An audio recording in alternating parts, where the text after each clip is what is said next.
अस्सलामुअलैकुम वरहमतुल्लाहि वबरकातुहू। मुहतरम दोस्तों, बहुत सारे सवालात आप लोगों के हमारी नज़रों के सामने हैं, तो इंशाअल्लाह आज की जो मजलिस है इसमें आपके तकरीबन 10 से 12 सवालों के जवाबात आपको मिल जाएंगे। सबसे पहला जो सवाल है और कमेंट किया है सिद्रा ख़ान ने, उन्होंने अपनी शॉप के ताल्लुक़ से, उसके नाम के ताल्लुक़ से सवाल किया है और कहती है कि मैं पार्लर की दुकान खोलने चाह रही हूँ। मेरी जो सास है उनका नाम रोशन है, उनका इंतकाल भी हो गया है, तो मुझको पूछना यह है कि मैं मरहुमा के नाम पर दुकान का नाम रख सकती हूँ या नहीं। तो देखिए सिद्रा ख़ान जी, आप अपनी जो सास है उनके नाम जो कि रोशन था, उनके नाम पर अपनी दुकान का नाम रखना चाहती हैं तो इसके अंदर कोई भी प्रॉब्लम नहीं है। नाम आप इसका बिल्कुल रख सकती है। मसला और मकसद हमारा ये होता है नाम रखने का कि हमारी जो दुकान है उसका नाम एक यूनिक नाम बन जाए, लोगों के जहनों के अंदर हमारी दुकान और उसकी जो क्रिएटिविटी है उसकी छाप उनके दिमाग और जहन के अंदर बैठ जाए, वो हमको पहचानने लगे, हमारी शॉप हमारे कारोबार को पहचानने लगे। बस यही मकसद होता है नाम का। तो ये रोशन नाम आप अपनी शॉप का बिल्कुल रख सकती है, कोई टेंशन और परेशानी वाली बात नहीं है। एक साहब है बैड, और पता नहीं आपका नाम क्या है, आपने सवाल किया है, सलाम पेश किया है। सबसे पहले वालेकुम सलाम। कहते ये हैं कि मैंने पाक और नापाक कपड़े दोनों एक साथ धो दिए हैं वॉशिंग मशीन में, ओके, लेकिन मैंने उनको 3 मरतबा धोया नहीं है, ठीक है, और जारी पानी में भी नहीं धोया है, लेकिन उसमें से जो नजासत थी वो नजासत मैंने ख़त्म कर दी है, तो इसका क्या हुक्म है? गीले हाथों से अगर उन कपड़ों को छू लेता हूँ तो फिर मेरे हाथ पैर नापाक हो जाएंगे या नहीं? देखिए, असल मकसद हमारा ये होता है नजासत और गंदगी धोने का कि जहाँ पर नजासत लगी है, जहाँ पर नापाकी लगी है वो ख़त्म हो जाए, ये असल मकसद होता है। अब यहाँ पर आप 3 मरतबा धो लेते हैं और 3 मरतबा निचोड़ लेते हैं, तो यहाँ पर आपको एक कन्फर्मेशन मिल जाती है, एक यकीन आपके दिल में बैठ जाता है कि नहीं, मैंने 3 मरतबा धोया है और 3 मरतबा निचोड़ा है, तो मेरे कपड़ों के अंदर की जो नजासत और नापाकी थी ये 100% रिमूव हो गई है। ये कन्फर्मेशन के लिए होता है। लेकिन आपने जो सवाल के अंदर तस्करा किया था कि आपने उनको 3 मरतबा नहीं धोया है, ठीक है, 3 मरतबा नहीं धोया है, तो 1-2 मरतबा जो भी आपने धोया है वहाँ पर आपको अपने एतबार से कन्फर्मेशन मिल चुका है, आपको यकीन हो चुका है और वाक़ईतन नजासत भी ख़त्म हो गई है, तो फिर यहाँ पर 3 मरतबा की कोई क़ैद नहीं है, ठीक है। 3 मरतबा से कम में भी अगर आपकी नजासत दूर हो गई है, कपड़े क्लीन हो चुके हैं, उनमें की नापाकी ख़त्म हो गई है, तो वो कपड़े आपके हक़ में पाक हो चुके हैं। फिर वो जो गीला कपड़ा जिसके ऊपर आप अपना हाथ लगा रहे हैं, बॉडी का कोई पार्ट लगा रहे हैं, तो उसकी वजह से आपके कोई भी अज़्व नापाक होने वाले नहीं है। तो हमारा मकसद ये होता है कि वो जो नजासत और नापाकी थी, चाहे कपड़े पर हो, बॉडी पर हो, या फिर आपकी इस्तेमाल की जाने वाली कोई भी चीज़ हो, उस पर की नजासत ख़त्म हो जाना, ये मकसद है, 3 मरतबा का मकसद नहीं है। साइमा साबरी, इन्होंने सलाम पेश किया है। वालेकुम सलाम। कहते हैं कि मौलाना साहब, मैं बहुत ज़्यादा परेशान हूँ। मेरे घर में एक बच्चा है, अगर वो उसके जो बिस्तर है वहाँ पर गिरा हुआ है, बच्चा है, अगर वो उसके जो बिस्तर है वो अगर कहीं रख दिया गया है और मेरा दिल में ये ख़्याल आता है कि मेरा गीला हाथ वहाँ पर लग गया है तो मेरा हाथ गंदा हो जाएगा, फिर जहाँ जहाँ पर मैं अपने हाथ को रखूँगी। देखिए, आपके दिल में जो डाउट पैदा हुआ है कि आपके बच्चे के जो कपड़े हैं उन कपड़ों के अंदर पेशाब लगा हुआ है, कोई नजासत लगी है और आपने उस कपड़े को किसी जगह पर लग गया, आपका हाथ वहाँ पर लग गया, तो आपका हाथ नापाक हो जाएगा, जो कि आपकी जो मेंटेलिटी बनी है ये बिल्कुल गलत है। ऐसा नहीं होता है, कोई कपड़ा अगर नापाक है और आपका हाथ उसके पर लग गया तो आपकी फुल बॉडी नापाक होगी, ये बात सही नहीं है। आप खामखा डाउट्स के अंदर और परेशानियों के अंदर अपने आप को बिल्कुल ना डालें। हाँ, अगर वाक़ईतन आपके हाथ के अंदर वो पेशाब लग गया है, उसकी स्मेल आ रही है, या फिर वो जो गीला है वो गीलापन आपके हाथों में आ गया है, तब कहीं जाकर के आपको परेशान होना है, वैसे खामखा आपको परेशान होने की ज़रूरत नहीं है। दूसरी बात ये कि अगर आपको ऐसा लग रहा है या और आपको रेगुलर वाली ये परेशानी है, तो उसके लिए एक आप डस्टबिन बना लीजिए, एक छोटा सा डब्बा बना लीजिए कि बच्चा जब पेशाब कर दे या आपके कपड़े को जब उसके कपड़े को नापाक कर दे, या फिर उसको आपने कोई कहीं नजासत और नापाकी लगी है और आपने पोंछ दिया है, तो पोंछने के बाद वो कपड़ा आप यूँ ही खुला ना छोड़े, बल्कि उस डस्टबिन के अंदर डाल दिया करें, जिसकी वजह से आपका माइंड बिल्कुल फ्रेश रहेगा और आपको इस तरह के डाउट्स पैदा नहीं होंगे। हमारे अरबाज़ भाई सैयद ने सलाम पेश किया है, वालेकुम सलाम। कहते ये हैं कि मैं आपकी बात समझ गया हूँ। कहाँ के बारे में अरबाज़ भाई? अच्छा, हमारे अरबाज़ भाई ने सवाल किया था कुछ ग्राफिक्स के बारे में। वो जो कारोबार शुरू करना चाहते हैं, जिनको कस्टमाइज मर्चेंडाइज़ जो कहते हैं, इन्होंने बिज़नेस शुरू करना चाहते हैं, तो उसके बारे में इन्होंने कहा है कि मैं आपकी बात समझ गया। कि हमने उनको कहा था कि जो आप जानदार की जो तस्वीर बनाओगे वो छोड़ करके तमाम चीज़ों की तस्वीरें बना सकते हैं, तो उसके बारे में उनको एक डाउट पैदा हुआ है। कहते हैं कि हुज़ूर पाक सल्लल्लाहु अलैहि वसल्लम के ज़माने में जो हाथों से पेंटिंग बनाई जाती थी और हाथ से ही पेंटिंग जो बनाई जाती थी वो हराम है, ये हमको समझ में आता है।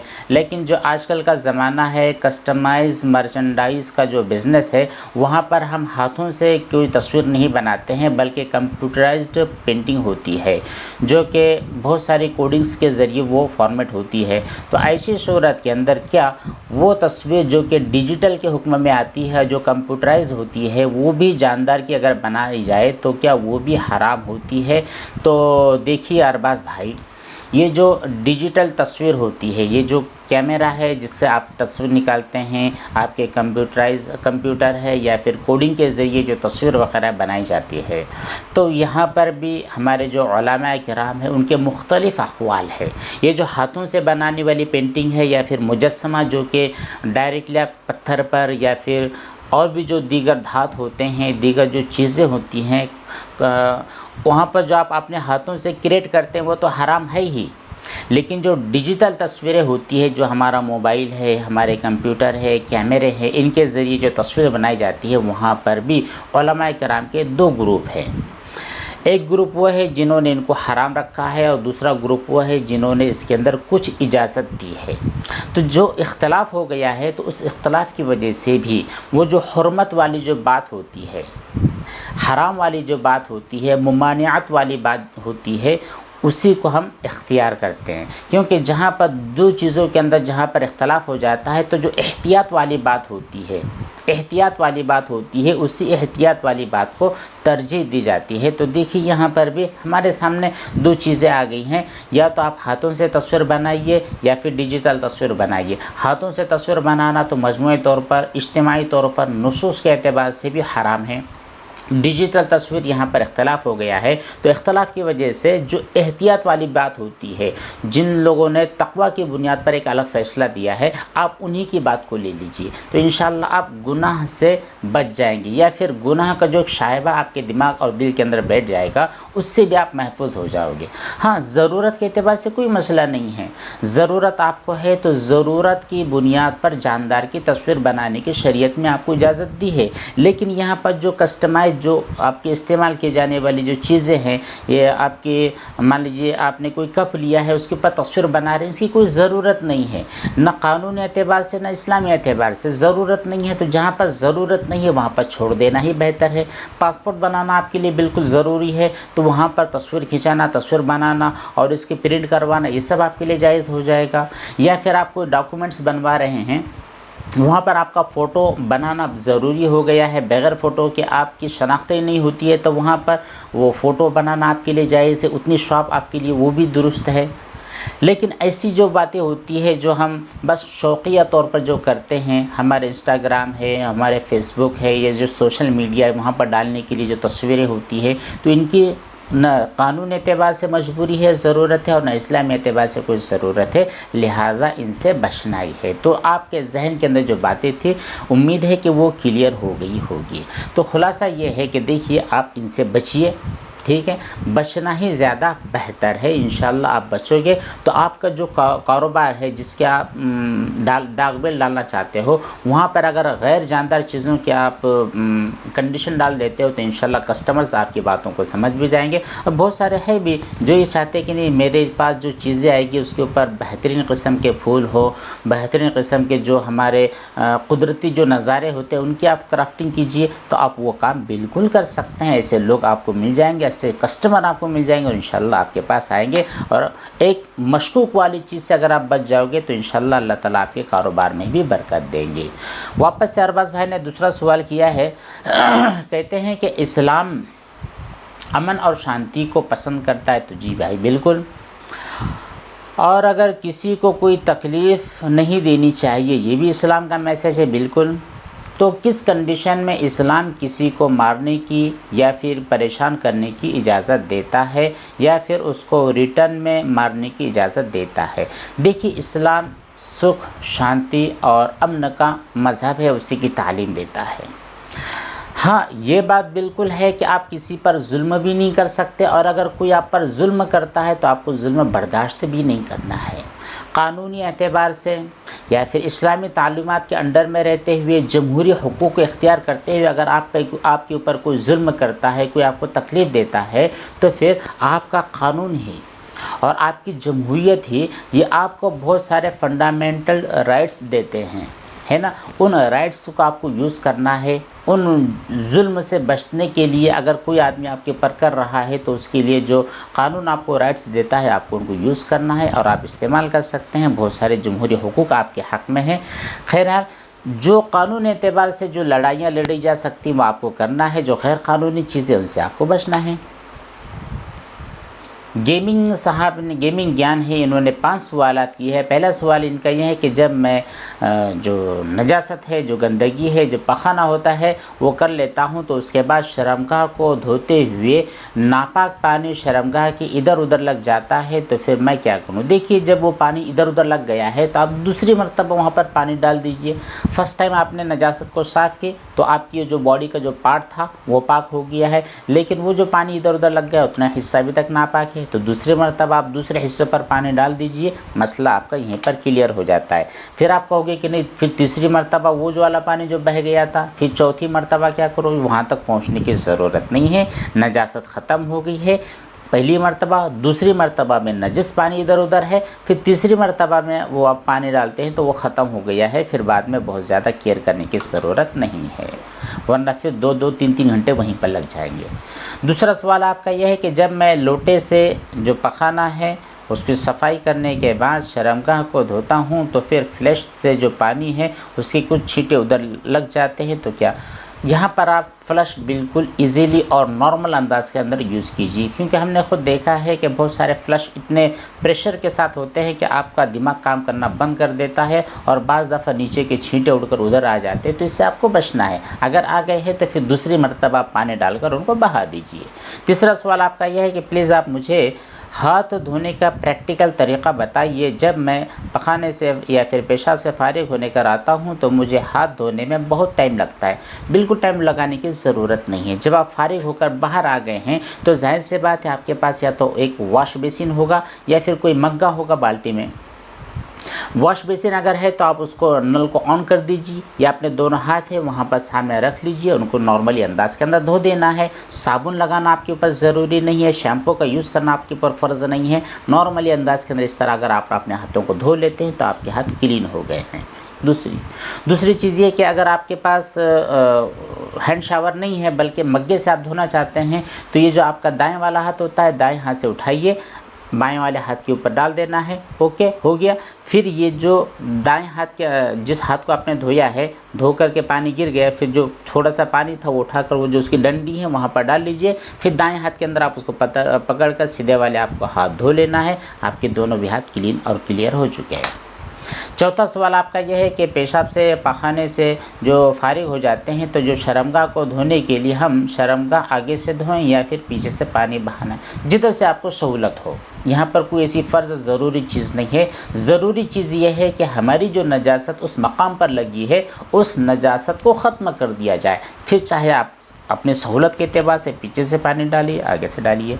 5वां सवाल आपका ये है कि मुझे नहाने में बहुत ज़्यादा टाइम लग जाता है, लगभग 1 से डेढ़ सवा घंटे तक आपको लग जाता है, 1 से डेढ़ घंटे तक आपको नहाने के लिए टाइम लग जाता है। मुझे शर्मगाह को धोने, आपको असल में जो मसला हो रहा है अपनी शर्मगाह को धोने से ताल्लुक़ से लग रहा है। तो देखिए, ऐसा काम आपको नहीं करना है। पहली चीज़ आपको जब बतला दिया गया है कि 1, 2, 3 मरतबा तक आप शर्मगाह के ऊपर पानी डालिए। पानी डालने के बाद वो नजासत ख़त्म ही हो जाती है, चाहे आपका दिल माने न माने, हर हाल के अंदर वो नजासत ख़त्म हो जाती है। वो नजासत इतनी सब्बल और इतनी मजबूत नहीं होती है कि वो मरतबा जिस्म पर बैठ गई तो कभी ख़त्म ही नहीं होने वाली, हिलने वाली नहीं, ऐसा नहीं होता है। कैसी भी नजासत हो, आप उसको 1-2 मरतबा धोगे, वो उसको ख़त्म होना ही होना है। तो वहाँ पर आपको 2 से 3 मरतबा धोना, 3 मरतबा से आपको नजासत की सफाई नहीं करनी है। और 3 मरतबा उस जगह को धोने के लिए ज़्यादा से ज़्यादा आपको 3 मिनट लग जाएंगे, 1 मिनट के अंदर 1 मरतबा हो जाएगा। दूसरी चीज़ है कि जब आपको गुस्ल करना है तो गुस्ल के लिए आपको एक जो सवा घंटा लग रहा है तो वो नहीं करना है। गुस्ल खाने में जाने से पहले ही आप, जाहिर सी बात है, पेशाब पखाने के लिए लेटरिन जाते हैं, वहाँ पर जाएंगे तो वहाँ पर आपने शर्मगाह को, दोनों शर्मगाह को आपने धो लिया, हो गया। फिर जब आप अपने गुस्ल खाने के अंदर, बाथरूम के अंदर जब आते हैं तो आपकी फुल बॉडी को आपको धोना है। दाईं तरफ आपको 3 मरतबा पानी डालना है, बाईं तरफ 3 मरतबा, सर के ऊपर अच्छी तरह 3 मरतबा पानी डालना है। ये प्रोसेस ज़्यादा से ज़्यादा आपका 15 मिनट के अंदर हो जाना चाहिए। जो एक्स्ट्रा आपको 1 घंटा लग रहा है, ये 1 घंटा आपको सिर्फ वहम, डाउट, शुकूक और शुबहात की वजह से लग रहा है। अगर आप ये जो गुस्ल के जो वज़ू के जो 4 फ़राइज़ है ये कर लें और गुस्ल के जो 3 फ़राइज़ है वो कर लें, इन 4 और 3 7 चीज़ों को लेकर अगर आप चलोगे तो आपका गुस्ल भी सही हो गया, आपका वज़ू भी सही हो गया और ये काम आपका ज़्यादा से ज़्यादा 15 मिनट के अंदर आसानी के साथ हो जाएगा। अगर वहाँ पर आप अपनी साइकोलॉजी को नहीं दौड़ाओगे, सिर्फ शरीयत के मुताबिक अमल करोगे तो। कौन है? तैयब फ़ारूक़ी साहब कहते हैं कि मिसवाक करने का तरीक़ा बता दीजिए, वज़ू में सर का मसा कैसे करें। मिसवाक करने का तरीक़ा ये है कि मिसवाक आपके पास होगी तो उसको लीजिए। सबसे पहले आप उसको अच्छी तरह पानी से धो लेना है। धोने के बाद में फिर मिसवाक अपने मुंह के अंदर करनी है। जो आपके दांत है 32 जो आपके टीथ्स दांत होते हैं उनके ऊपर दाईं तरफ आपको 3 मरतबा, बाईं तरफ 3 मरतबा, इस तरफ 3 मरतबा आपको कर लेना है। या फिर 1 मरतबा सब तरफ इधर से लेकर शुरू करके इधर ऊपर नीचे दांतों को मल लीजिए, कुल्ली कर लीजिए। दूसरी मरतबा यही काम करना है, तीसरी मरतबा यही काम करना है। आपकी मिसवाक की सुन्नत मुकम्मल हो गई। दूसरी चीज़, वज़ू के अंदर जब आपको सर का मसा करना है तो यहाँ पर देखिए कि सर का मसा करना 2 चीज़ें हैं वहाँ पर।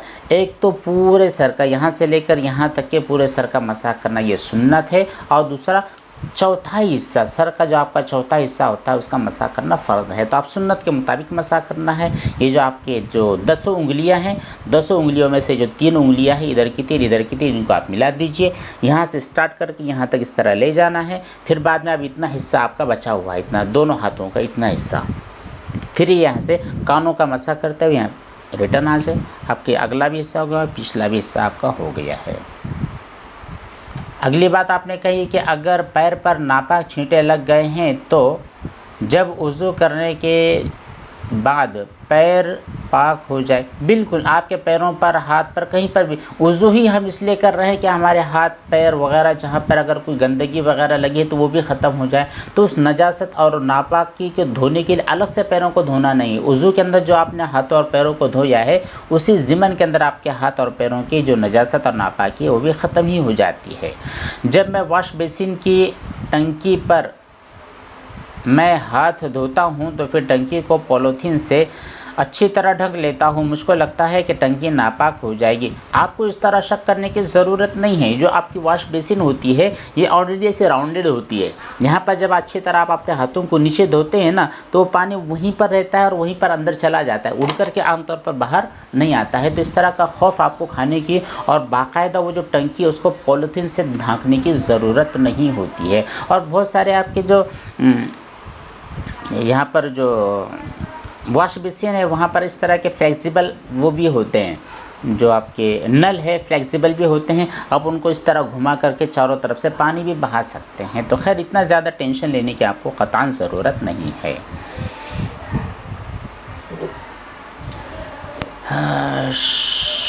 शाहजी शाजिया नाज, शाजिया जान सलाम पेश करती हैं। वालेकुम सलाम। इन्होंने कहा है कि मेरा सवाल ये है कि हाथ या जिस्म पर नापाक छींटे आ जाते हैं और वो सूख जाते हैं तो उसके बाद दिखाई भी नहीं देते हैं, तो क्या सादे पानी से भी अगर हम हाथों को धो ले तो जिस्म बिल्कुल पाक हो जाएगा? आपके हाथ या फिर बदन का कोई भी पार्ट नापाक हो गया है, वो दिखना भी बंद हो गया है, आपने सादे और नॉर्मल पानी से हाथ को या पैर या बॉडी के उस आज़्व को धो लिया है तो वो आपकी वो जिस्म पाक हो गई है। बाकायदा साबुन या शैम्पू वगैरह लगाने की ज़रूरत नहीं होती। सादिया परवीन ने भी इस तरह का सवाल किया है। कहते हैं कि मुफ्ती साहब, मेरा सवाल यह है कि हमारे घर में 1 साल का बच्चा है। जब वो पेशाब पलंग पर कर देता है तो फिर उस जगह पर मेरे हस्बैंड और शौहर बैठ जाते हैं, तो ऐसी सूरत के अंदर बिस्तर पर बैठने की वजह से वो नापाक हो जाते हैं? प्लीज़ बिल्कुल नहीं भाई, बिस्तर पर बच्चे ने पेशाब किया है, ओके, पेशाब कर लिया है, अगर वो गीला है तो आप उसको धोने की फ़िक्र कीजिए, और अगर वो सूखा है और आपने अभी तक धोया नहीं है फिर उसके ऊपर आप बैठ जाएं और कोई बैठ जाए, हस्बैंड बैठ जाए, तो सिर्फ बैठने की वजह से वो नापाक नहीं होगा। हाँ, अगर वो गीला है और गीलापन उनके कपड़ों के अंदर आ चुका है, उसकी स्मेल भी आ चुकी है, उसका गीलापन आ चुका है, तब कहीं जा कर के उतना हिस्सा नापाक होगा, आप उसको धोने की फ़िक्र करें। हो गया ना आपका सवाल? 2 मरतबा आ गया। अच्छा, अगला दूसरा भी सवाल है सादिया जी का। इन्होंने कहा है कि 1 साल का जो बच्चा होता है वो पेशाब चप्पल में, उसका पेशाब अगर चप्पल में लग जाता है या फिर सीमेंट के जो फ़र्श है उनके ऊपर लग जाता है, तो क्या फ़र्श सूखने के बाद वो पाक हो जाता है और चप्पल कुछ कदम चलने के बाद में पाक हो जाती है? ऐसे बयानात आपने सुने हुए हैं, तो इसके बारे में बताएं। देखिए, बहुत सारी अहादीस है जिनके अंदर ये है कि बच्चे का जो पेशाब होता है उसके ऊपर सिर्फ आप पानी डाल देते हैं तब भी पाक हो जाता है। बाज़ कहते हैं कि सिर्फ इस तरह पानी छिड़क देते हैं तब भी पाक हो जाता है। तो हनफिया ये दोनों किस्म के जो रिवायतें हैं उनको सामने रखते हुए फरमाते हैं कि बच्चे का जो पेशाब होता है वो उसको गस्ल खफीफ यानी हल्के धोने से भी पाक हो जाएगा। वो जो क्या कहा था आपने, फ़र्श वगैरह पर लग गया है तो फिर उसको हल्के तौर से आपने धो लिया है। जिस तरह बड़ों का जो पेशाब होता है मुबालगे के साथ धोना, इस तरह का अगर आपने प्रोसेस नहीं किया है, हल्के हल्के आपने उसको धो लिया है तब भी चल जाएगा। इसी तरह चप्पल का जो ऊपर वाला हिस्सा होता है उसके ऊपर पेशाब लग गया है और आपने उसको धो लिया है तो वो भी पाक हो जाएगा। चप्पल के तलवे के नीचे अगर पेशाब लगा हुआ है और वो इस कदर आपने उसको बाहर बाज़ार और गलियों के अंदर पहन कर आपने चल रहे हैं कि उसके अंदर के जो पेशाब के जितनी भी चीज़ें थी रगड़ रगड़ के वो साफ़ हो गई, तो आपकी चप्पल भी पाक हो गई है। ठीक है, बस इतने ही सवालात। इनके अलावा और भी बहुत सारी जो चीज़ें होगी तो इंशाअल्लाह वही हमारा अगला जो सिलसिला होगा, अगली जो नशिस्त और मजलिस होगी, वहाँ पर आपके बकिया सवालों के जवाबात भी ज़रूर दिए जाएंगे। तब तक आप दुआओं के अंदर याद रखिए, अल्लाह ताला आफ़ियत का मामला फरमाए। जिन लोगों ने दुआओं की दरख्वास्तें की हैं, अल्लाह ताला उनकी जायज़ हाजात और ज़रूरियात और मुरादों को आफ़ियत के साथ मुकम्मल फरमा दे। वस्सलामु अलैकुम व रहमतुल्लाहि व बरकातुहू।